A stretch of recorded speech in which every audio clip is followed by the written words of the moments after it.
सूरज उगने से बदलते हैं ये धरा आसमान, चलते रहने से हो जाती है हर मुश्किल आसान। चिंता को छोड़ कर आओ कर ले मन में शुभ चिंतन, हर पल को कर ले सफल सफल कह रही है ये पवन। संवार ले सुधार ले कर समस्या का समाधान, संवार ले सुधार ले कर समस्या का समाधान, कर समस्या का समाधान, कर समस्या का समाधान, कर समस्या का समाधान, कर समस्या का समाधान, कर समस्या का समाधान। नमस्कार, आदाब, सत श्री अकाल मित्रों, स्वागत है एक बार पुनः समाधान कार्यक्रम में आप सभी का। कल भी हम चर्चा कर रहे थे कि कैसे ईश्वर से मदद प्राप्त की जा सकती है, कैसे उनसे दोस्ती की जा सकती है। मुझे महाभारत का एक प्रसंग याद आ रहा था जब द्रौपदी का चीरहरण हो रहा था। जब उनका चीरहरण हो रहा था तो उन्होंने मदद के लिए सबको पुकारा, अपने पांचों पतियों को पुकारा, गुरु द्रोणाचार्य को, कृपाचार्य को, भीष्म पितामह को और तमाम जितने भी सगे संबंधी बैठे हुए थे सबको उन्होंने पुकारा कि मेरी मदद करो। लेकिन मदद कहीं से भी प्राप्त नहीं हुई। अंततः उन्होंने भगवान को याद किया और हम सब जानते हैं कि उन्हें मदद उनसे ही प्राप्त हुई। लेकिन एक विचारणीय बात है कि अंत में हमें ईश्वर क्यों याद आते हैं। जीवन भर तो हम सभी को याद करते रहते हैं, अपने सगे संबंधियों को, तमाम प्रकार की अपने चारों तरफ की चीज़ों को, लेकिन ईश्वर को याद नहीं करते जो वास्तव में हमारे सच्चे शुभ चिंतक हैं, सच्चे हितैषी हैं, सच्चे मददगार हैं। शायद इसीलिए कवि ने लिख दिया कि दुख में सुमिरन सब करे, सुख में करे ना कोई। तो अपने सुख के दिनों में भी यदि हम उन्हें याद करते रहें, उनसे सच्ची मित्रता कर लें, तो ऐसी परिस्थिति हमारे जीवन में कभी भी नहीं आएगी। इन्हीं शुभकामनाओं के साथ कि आपका जीवन हर प्रकार के कंटकों से मुक्त रहे और ईश्वर से आपकी मित्रता बढ़ती चले। आइए आज की कड़ी की शुरुआत करते हैं और भ्राता जी का अभिनंदन करते हैं। भ्राता जी बहुत बहुत स्वागत और अभिनंदन। शुक्रिया। आज की कड़ी की शुरुआत भी भ्राता जी किसी विशेष अनुभव से करना चाहेंगे? बहुत अनुभव मुझे याद आ रहे थे खुदा दोस्त के। एक बार की बात है, ये बात 71-72 की है। बहुत सुंदर पूर्णिमा की रात थी और मैं छत पर घूमता हुआ अपने खुदा दोस्त से बातें कर रहा था कि तुम हमसे मिलने नहीं आओगे, क्योंकि शिव बाबा साकार तन में आते हैं जी। तो बहुत दिन हो गए थे, योग अभ्यास के द्वारा तो मिलन होता ही था, लेकिन मन बहुत आनंदित था और एक व्याकुलता थी कि अपने परमपिता से, अपने खुदा दोस्त से साकार में प्रत्यक्ष मिलें। बुधवार की नाइट थी, अगले दिन गुरुवार था और हमारे यहाँ गुरुवार के दिन भगवान को भोग लगाया जाता है।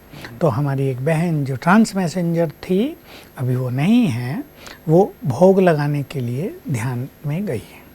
ध्यान में जाने पर सामने वो बाबा को देखती हैं और मैं रात को बाबा को मैं बहुत देर तक जागा, 12-1 बजे तक, और घूमते फिरते मैं कह रहा था कि कल आप हमसे मिलने नहीं आओगे। बहुत प्यार भरा निमंत्रण दे रहा था, हमसे मिलने आओ ना, आपका मन कैसे लगता है ऊपर अकेले, हम आपको यहाँ कितना याद करते हैं, आप आ जाओ तो आपको क्या कष्ट होगा, आप तो 1 सेकंड में आ जाते हो। ऐसी ऐसी बातें कर रहा था। भोग लगाने के लिए वो बहन गई और उसके तन में शिव बाबा ने प्रवेश कर लिया। सबके लिए आश्चर्य की बात थी कि प्रोग्राम तो कोई नहीं था, क्योंकि बिना प्रोग्राम के तो बाबा आते नहीं हैं, आज कैसे आ गए। तो सबको मिलाया जा रहा था। जब मेरा टर्न आया तो हमारी दीदी होती थी, मनमोहिनी दीदी, और दादी प्रकाश मणि, दोनों बैठी थी और सब मिल रहे थे आके।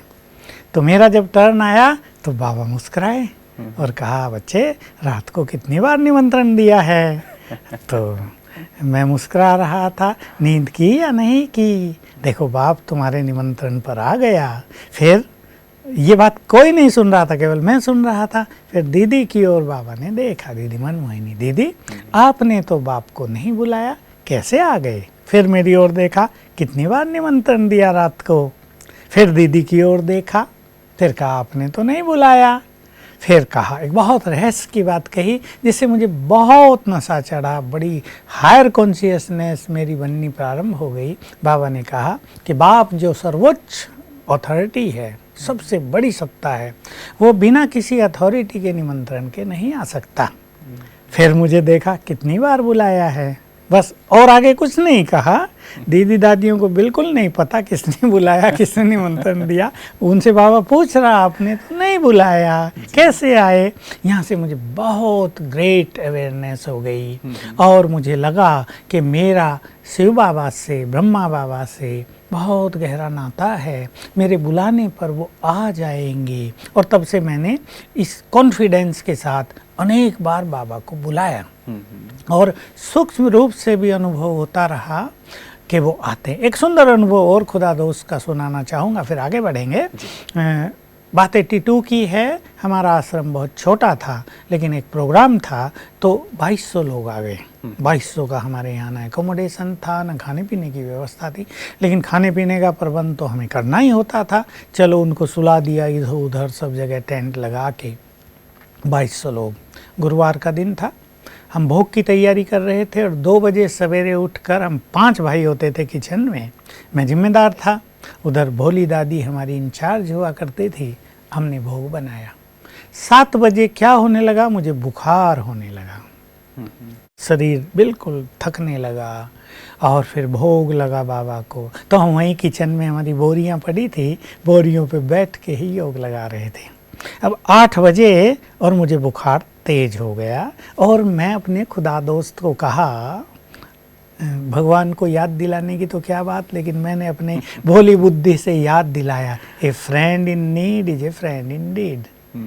अब मुझे आवश्यकता है, 2200 लोग हैं, मैं बीमार हो जाऊंगा तो मुश्किल हो जाएगी, इसलिए मेरे इस बुखार को 5 दिनों के लिए आप हटा लो, क्योंकि 5 दिन तक पार्टी रहनी थी, फिर सब जाने दे, फिर भले भेज देना, I am ready to face it. तो और मुझे ऐसा अनुभव हुआ 8 से आधे घंटे में ठीक उसी स्पीड से मेरा बुखार डाउन होके ठीक हो गया, मैं फिर से एनर्जेटिक हो गया और मैंने फिर से अपना काम काज सब अच्छी तरह किया, क्योंकि 2200 उन दिनों बहुत ज़्यादा होते थे हमारे लिए। अब तो 22,000 25,000 आते हैं, सब मशीनें लग गई, कोई दिक्कत नहीं, तो काम किया। लेकिन फिर 5 दिन के बाद 6ठे दिन सेम टाइम मुझे फिर से बुखार होने लगा। पार्टी जा चुकी थी, मैंने कहा मैं छुट्टी ले सकता हूँ और इस तरह मैंने फिर रेस्ट किया, वो सब ठीक हुआ। तो ये खुदा दोस्त की मदद का बहुत सुंदर अनुभव था। बहुत सुंदर, आपने ईश्वर को निमंत्रण दिया, ईश्वर आपके बुलावे पे आ गया, ये कितनी बड़ी उपलब्धि है, कितनी बड़ी बात है। क्या भ्राता जी ऐसे ही हम भी ईश्वर को निमंत्रण देके अपने पास बुला सकते हैं और अनुभूति कर सकते हैं? उसने वायदा कर लिया है कि तुम बुलाओ और मैं ना आऊं, ये हो नहीं सकता। भगवान के बच्चे बुलाएं और बाप ना आए, ये हो नहीं सकता। तो वास्तव में अगर हमारा उनसे प्यार भरा नाता हो तो वो अवश्य आएगा। जैसे एक माँ, मान लो माँ अपने बच्चे से 100 किलोमीटर दूर है और बच्चे को कष्ट हो गया है और फ़ोन पे बच्चा बात करता है मम्मी से, आ जाओ, तो मम्मी ठहरती नहीं है। तो भगवान का प्यार तो हम सबसे बहुत ज़्यादा है। वो हमारे दुखों को भी नहीं देख सकता, वो हमारे कष्टों को देख नहीं सकता, इसलिए हमारे बुलावे पर वो तुरंत आ जाता है। लेकिन जैसे आप कह रहे थे कि मनुष्य उसे बहुत देर में याद करता है, बस ये गलती होती है।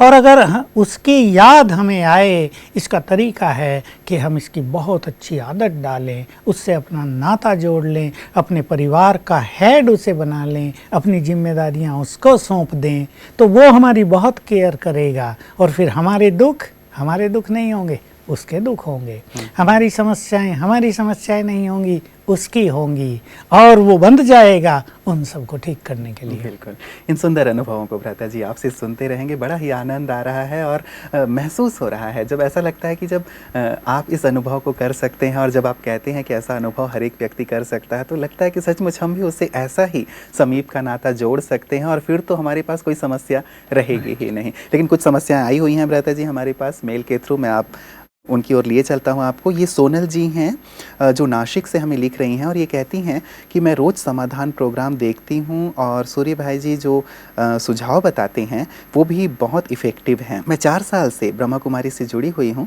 और मेरी सबसे बड़ी प्रॉब्लम ये है कि मुझे अच्छी जॉब नहीं मिल रही है। बहुत कोशिशों के बाद भी कुछ नहीं हो रहा है। कहीं काम अच्छा है तो पेमेंट बहुत कम होने की वजह से काम करने पर भी जो बेसिक नीड्स हैं वो पूरी नहीं हो रही हैं। सब कुछ ठीक है सिवाय एक अच्छी जॉब के। मैं क्या करूं? प्लीज़ प्लीज़ प्लीज़ सुझाव बताइए। बहुत सारे प्लीज़ इन्होंने जोड़ दिए हैं भ्राता जी, अच्छा सुझाव इन्हें देना ही पड़ेगा। बिल्कुल, ये तो क्लियर है, जो व्यक्ति योग्य हो, जिसने बहुत अच्छी एजुकेशन प्राप्त की हो, कई कोर्सेज किए हों, डिग्री डिप्लोमा लिए हों, वो ज़रूर चाहेगा कि उसको एक अच्छी जॉब मिले। लेकिन कुछ मनुष्य के पास्ट के कर्म, कुछ मनुष्य के निगेटिव थॉट्स, कुछ उसके मन की अपनी उलझनें उसकी सफलता में बाधक बनती हैं। ये बहुत सारे केसेस में देखा गया कि सब कुछ अच्छा होते भी यदि उसके साथ उसके माता पिता की ब्लेसिंग्स नहीं हैं, यदि चारों ओर से उसे गुड फीलिंग्स प्राप्त नहीं हो रही हैं, वो एक ईर्ष्या द्वेष के माहौल में रहती है, उसका मन भी रिवेंजफुल रहता है, तो ये काम थोड़ा कठिन हो जाता है। इसलिए सोनल बहन को मैं कहूँगा, अपने मन को शांत करें, अपने मन को पॉजिटिविटी से भरे, संतुष्ट हो जाए और अपनी ये जो इच्छा है, इच्छा कहें या उसकी योग्यताओं के अनुसार जो प्राप्त करना चाहती हैं, ये अपने परम पिता को समर्पित कर दें कि मेरी ये योग्यताएं हैं, ये मेरी नीड हैं, मैं आपको ये समर्पण कर रही हूँ, अब आप ही रास्ता निकालो। पहले ऐसे अच्छी अपनी मनोस्थिति बनाए, क्योंकि मनोस्थिति श्रेष्ठ होते ही परिस्थितियाँ बदल जाती हैं।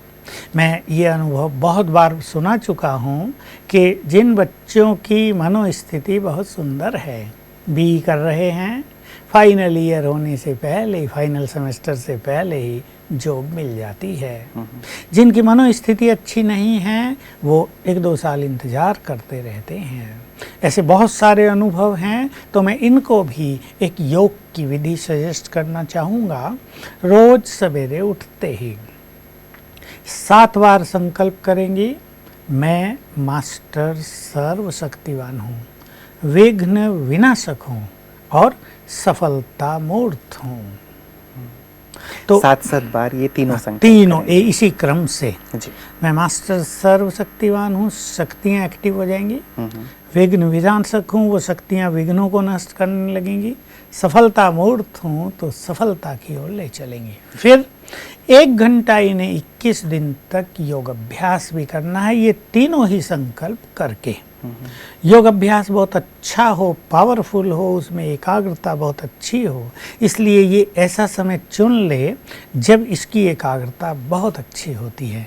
चाहे वो सवेरे 7 बजे का टाइम हो, 6 बजे का टाइम हो, चाहे इवनिंग टाइम हो, जब ये अपनी जॉब से घर वापस लौट आए, अगर ये तब रिलैक्स फील करे तब योग अभ्यास करे, क्योंकि कईयों का योग अभ्यास शाम को बहुत अच्छा होता है, कईयों का जॉब जाने से पहले बहुत अच्छा होता है, कईयों का ईश्वरीय महावाक्य सुनने के बाद बहुत अच्छा होता है।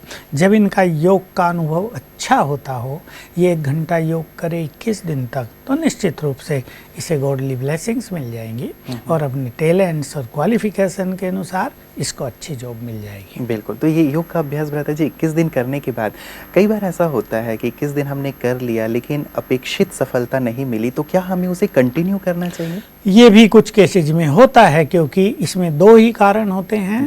कॉन्फिडेंस की कमी, मनुष्य को ये रहता है कि योग तो कर रही हूँ पर पता नहीं होगा या नहीं, ये एक सबकॉन्शियस माइंड में फीलिंग भरी रहती है। मैंने योग करके देख लिया, मैंने अच्छे काम करके देख लिए, मैं तो जीवन भर भक्ति भी की थी, मैंने तो पाप भी कोई नहीं किया, फिर भी पता नहीं मुझे क्यों नहीं मिलती, पता नहीं मिलेगी या नहीं, तो पता नहीं है, ये हमारे कॉन्फिडेंस को डाउन करता है। इसलिए एक तो कॉन्फिडेंस फुल होना चाहिए और दूसरा योग में एकाग्रता।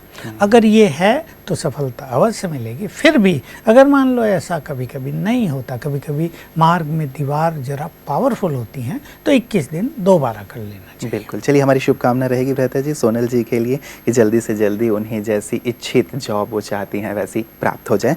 अगला मेल हमारे पास भ्राता जी आया है, इन्होंने अपना नाम तो नहीं लिखा है। ये कहती हैं कि ओम शांति भैया, मैं डॉक्टर हूँ और अभी मैं आई सर्जन की पढ़ाई पढ़ रही हूँ।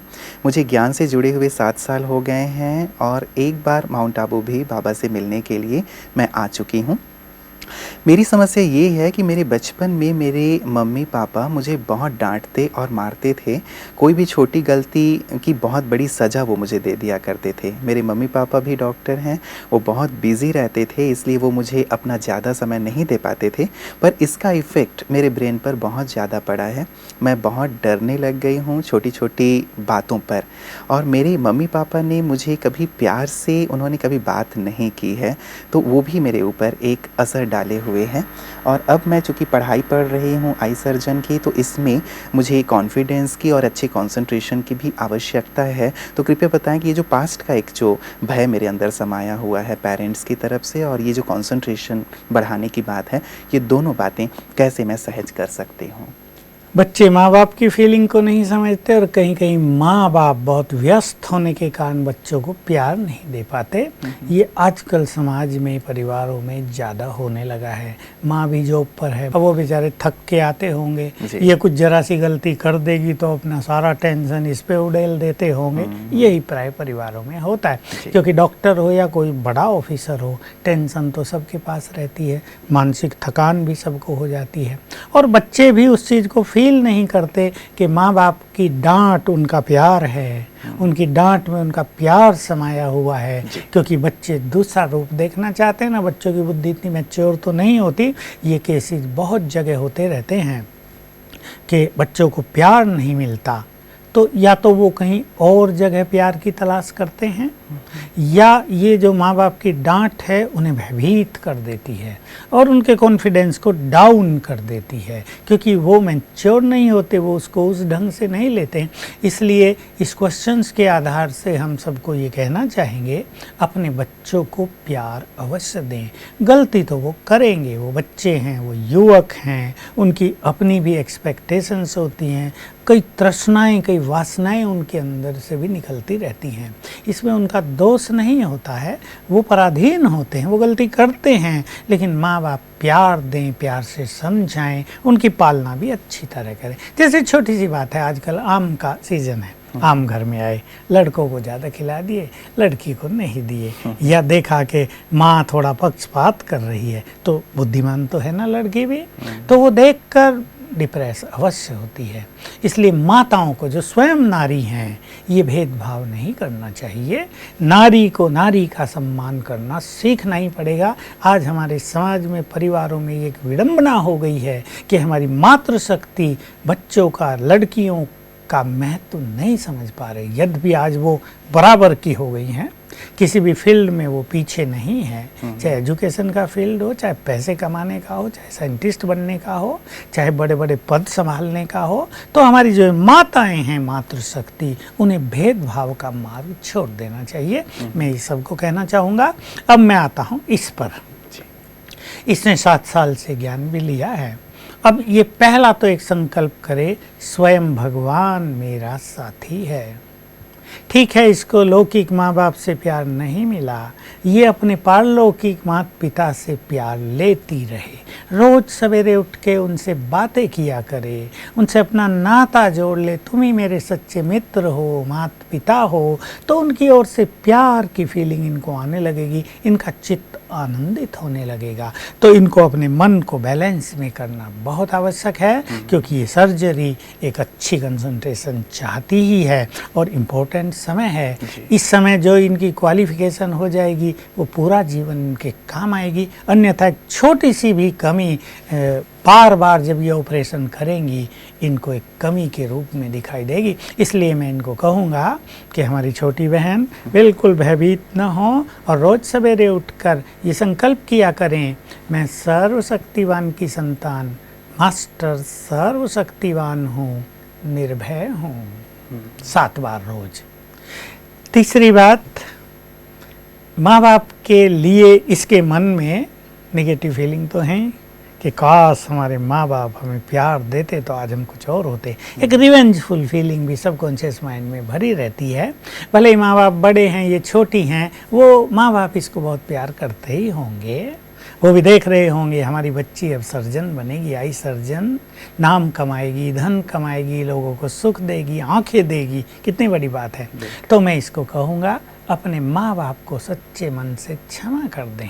आखिर तो वो इसके ही माँ बाप हैं ना। कुछ गलती भी चलो उनसे हुई हो, उनकी अपनी भी तो समस्याएं होती हैं। अब उनको थैंक्स दो, तुमने हमें पाला पोसा, तुमने हमें यहाँ तक पहुँचाया, मेरे माता पिता, तुम दोनों को बहुत बहुत धन्यवाद। क्षमा भी कर दें और धन्यवाद भी दें, तो इनका ये जो दुविधा में है, भय में, समाप्त हो जाएगा और इनकी कंसंट्रेशन सुंदर हो जाएगी। बिल्कुल। विशेष कुछ और अभ्यास भ्राता जी किया जा सकता है कंसंट्रेशन के लिए? मान लीजिए क्षमा भाव उन्होंने अपने माता पिता के लिए अपनाया, लेकिन हो सकता है पढ़ाई का भी लोड बहुत ज़्यादा इनके ऊपर हो, तो ऐसे समय पे अपनी पढ़ाई को मैनेज करने के लिए बार बार शायद वो बातें याद भी आ रही हों, ये भी एक कारण हो सकता है, लेकिन इसके अतिरिक्त भी कुछ अभ्यास हाँ, ऐसे में बच्चों पे डबल प्रेशर रहता है जी। वो पास्ट का जो उनका कड़वा अनुभव है वो कहीं ना कहीं दबाव बनाए रखता है। एक आंतरिक खुशी, एक चेतनता, एक बहुत आनंद वो नहीं रहता है। तो उनके चेहरे पर, उनकी बुद्धि में, उनकी इनर कॉन्शियसनेस में वो एक फीलिंग बनी रहती है। दूसरी ओर ये मेडिकल की जो एजुकेशन है बहुत टफ है, तो इसका प्रेशर भी रहता है। अब डबल प्रेशर को इसे फेस करना है, इसलिए 15 मिनट सवेरे और 15 मिनट शाम को ये अपनी पढ़ाई से पहले बहुत अच्छा मेडिटेशन करे और साथ में अपने को ये अवेयरनेस दे, मैं आत्मा स्वराज्य अधिकारी हूँ, मन बुद्धि की मालिक हूँ। अपनी बुद्धि को कमांड दे, प्रोग्रामिंग दे, है मेरी बुद्धि, जो मैं पढ़ूँ तो सबको याद कर लेना, जो आज मुझे कॉलेज में पढ़ाया जाए तो सबको ग्रहण कर लेना और एग्ज़ाम के समय इमर्ज कर लेना। 2 बार सवेरे शाम ये प्रैक्टिस भी करेंगी और 15-15 मिनट मेडिटेशन, तो इनकी कंसंट्रेशन बढ़ेगी और चित्त शांत होने लगेगा। बिल्कुल। भ्राता जी, किरण जी का अगला मेल आया है हमारे पास कोलकाता से और ये कहती हैं कि मुझे हर चीज़ से डर लगता है, घर से बाहर निकलती हूँ तब भी एक भय बना रहता है, ट्रेन में सफ़र करने में भी मुझे बहुत डर लगता है, इवन छोटे छोटे जो जीव जंतु हैं उनसे भी मेरे मन में बहुत ज़्यादा डर बना रहता है। मैं अपने इस डर से बहुत ज़्यादा परेशान हूँ। क्या राजयोग इसमें मेरी मदद कर सकता है कि मैं अपने भय से मुक्ति प्राप्त कर सकूं? किरण जी कोलकाता से। हाँ किरण जी, एक तो डर, दूसरा परेशान। कई बहनें छिपकली से इतनी डरती हैं, काकरोच से भी, कि अरे छिपकली का बड़ा भय है कि रात को सोने जा रहे हैं और एक छिपकली दिख गई, बस नींद पूरी हो गई। अब इसको निकालो, अब छिपकली तो कहीं भी छुप जाती है, पता भी नहीं चलेगा, सारा परिवार लगा रहता है, छिपकली बाहर नहीं निकलती और ये जागती रहती है कहीं मेरे ऊपर न गिर जाए। अब छिपकली को भी तो डर है मैं इनके ऊपर गिर के मरूंगी क्या। तो ये जो बहनों में, बहुत सारी बहनों में और कुछ भाइयों में भी जो भय का संस्कार हो गया है, ये वास्तव में पूर्व जन्मों से आया है। कुछ ना कुछ ऐसी घटना उनके साथ हुई हैं। मान लो कुत्ते ने काट लिया, उसको काफ़ी कष्ट हो गया, पहले दवाइयाँ भी इतनी अच्छी नहीं होती थी। मान लो सांप ने काट लिया, उसको जहर चढ़ गया, बहुत उपचार हुआ, उसकी मृत्यु हो गई, या आग में जल गया वो व्यक्ति किसी भी तरह से, कांड होते रहते ना, आग लग जाती हैं, लगा दी जाती हैं, तो वो भय उनके सबकॉन्शियस माइंड में भरा रहता है। इसलिए वो जहाँ भी जाएंगे, ट्रेन में बैठेंगे तो लगेगा गिर न जाऊँ। अगर उनको घोड़े पे बैठा दिया जाए तो बाप रे बाप, बिल्कुल भयभीत, उतारो मुझे जल्दी, नीचे उतारो, ये तो घोड़ा मुझे गिरा देगा। तो इस भय को समाप्त करना है। कुछ चीज़ें हम सजेस्ट करेंगे। मैं आत्मा हूँ, ये देह अलग है, मैं आत्मा तो अजर अमर अविनाशी हूँ, मैं मरती ही नहीं, क्योंकि भय का बीज मृत्यु का डर है। तो अपने को निर्भय बनाने के लिए मैं आत्मा देह से न्यारी हूँ, मैं अजर अमर अविनाशी हूँ, एक तो ये प्रैक्टिस बहुत इन्हें करनी होगी। दूसरा, जब भी ये घर से बाहर निकलें, 2 मिनट शांत में बैठें और संकल्प करें, मेरे साथ तो सर्वशक्तिवान है, वो 1000 भुजाओं सहित मेरे साथ है, मैं स्वयं भी मास्टर सर्वशक्तिवान हूँ और जहाँ भगवान साथ हो वहाँ मेरा कुछ बिगड़ेगा ही नहीं। इस तरह अपने को ट्रेंड करें, पर्पजली जाए घूमने, इस संकल्प से कि मेरे साथ तो भगवान है, तो धीरे धीरे ये भय निकलेगा। साथ में रोज सवेरे उठकर 21 बार याद करें, मैं मास्टर सर्वशक्तिवान हूँ। लास्ट में संकल्प करें, मैं निर्भय हूँ, भय से मुक्त हूँ। तो 21 दिन तक अवश्य करें। ये अभ्यास करने के बाद इनके सबकॉन्शियस माइंड में जो भय समाया हुआ है वो धीरे धीरे बाहर निकल जाएगा और ये अपने जीवन की यात्रा का आनंद ले सकेंगे। जी, बहुत बहुत शुक्रिया फतेह जी आज की सुंदर चर्चाओं के लिए और हमारे सभी दर्शकों के इतने सुंदर उत्तर देने के लिए। आशा है कि किरण जी भी अपने भय से सुंदर ढंग से और जल्दी से जल्दी मुक्ति प्राप्त कर लेंगी। आपका बहुत बहुत शुक्रिया। मित्रों, वास्तव में कहा जाता है कि डर नाम की कोई चीज़ नहीं है, जैसे अंधेरे नाम की कोई चीज़ नहीं है। प्रकाश का अभाव ही वास्तव में अंधकार है। और जब हम अकेले होते हैं तभी वास्तव में डर लगता है। यदि ईश्वर को अपना साथी बना लें, जैसे कि लगातार हम लोग चर्चा करते आ रहे हैं, शुरुआत भी मैंने इसी बात से की थी। व्यक्ति जब अकेले चल रहा हो, एक छोटे बच्चे का एग्जाम्पल ही ले लें। जब छोटा बच्चा घर से बाहर निकलता है तो गली के जो 2-4 थोड़े से शैतान किस्म के बच्चे होते हैं वो उसे पीट देते हैं, नाराज़ कर देते हैं, रुला देते हैं। बच्चा रोता हुआ अपने घर आता है। घर आने के बाद अपने पिताजी को साथ लेके गली में निकलता है और फिर सीना तान के निकलता है कि आ जाओ, अब मैं देखता हूँ कि कौन मुझे परेशान करता है। तो बच्चा वही है। अंतर क्या आया? उन्होंने अपने पिता को अपने साथ ले लिया। यही चीज़ कलयुग में, इस कली काल में, जबकि चारों तरफ अंधकार है, जबकि चारों तरफ बहुत सारी परेशानियां हैं, समस्याएं हैं, हम भी यदि ईश्वर पिता को अपने साथ रख लें, उस खुदा दोस्त को अपने साथ रख लें, तो भले हम शक्तिहीन हों लेकिन वो तो सर्वशक्तिवान हैं। उनका साथ मिलने से हमारे अंदर का भय दूर हो जाएगा, समस्याएं दूर हो जाएंगी और जीवन का जो पुष्प है वो खिल जाएगा। आपका चेहरा हमेशा खिला हुआ हो, आप आनंदित हों, सभी समस्याओं से मुक्त हों, यही हमारी श्रेष्ठ कामना है। अपना ध्यान रखिएगा। नमस्कार।